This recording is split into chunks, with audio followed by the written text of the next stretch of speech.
Alright, so today I got a little bit of bad news. So I was driving the car yesterday and I was getting ready for a track day event, which was a little bit ambitious to get ready for. And so I was basically putting the tune through its paces, trying to tune some of the cells that were more in boost than I have in the past, basically using auto tune.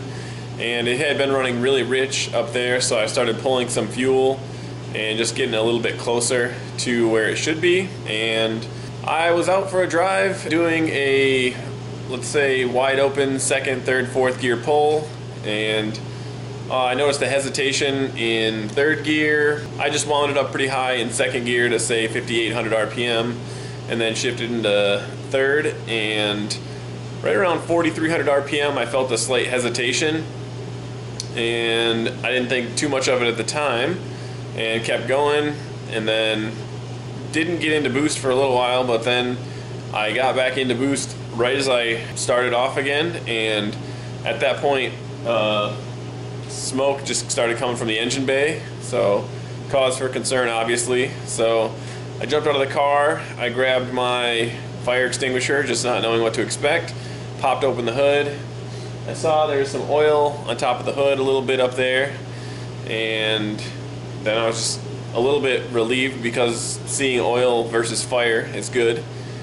And then car was still running fine. When I saw there was no fire, I just limped it back home. It was like a half mile.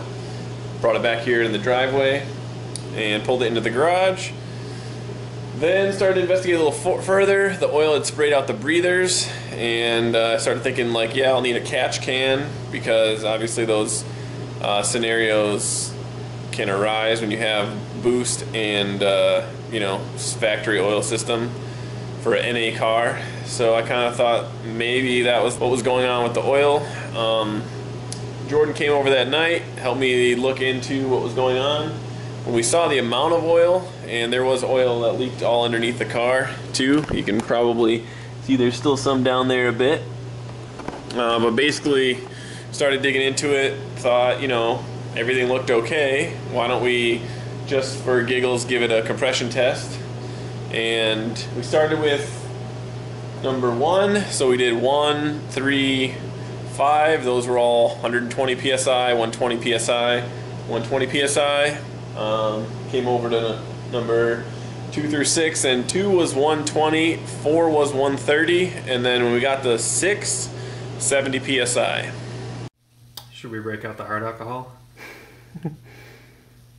So basically I suspect that I've cracked that piston, and looking through the Mega Squirt logs, there's kind of some weirdness that happened. So the main thing that happened was the engine had sync loss right then, mysteriously, and the timing was fine. We had plenty of fuel at like 10.4 or 10.5 AFR.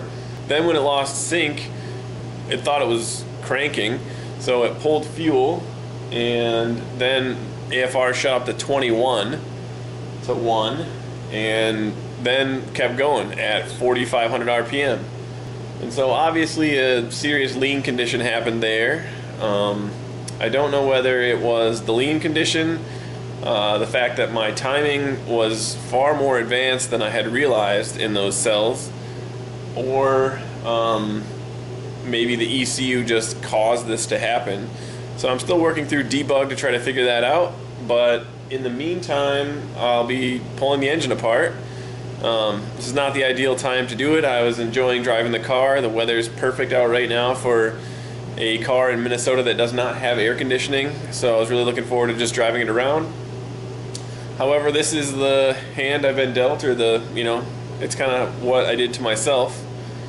I wasn't really comfortable flogging on the car that much, but I had gotten more comfortable with it. It had been taking a lot. And honestly, you hear horror stories of, oh, the ringland went or the engine blew up.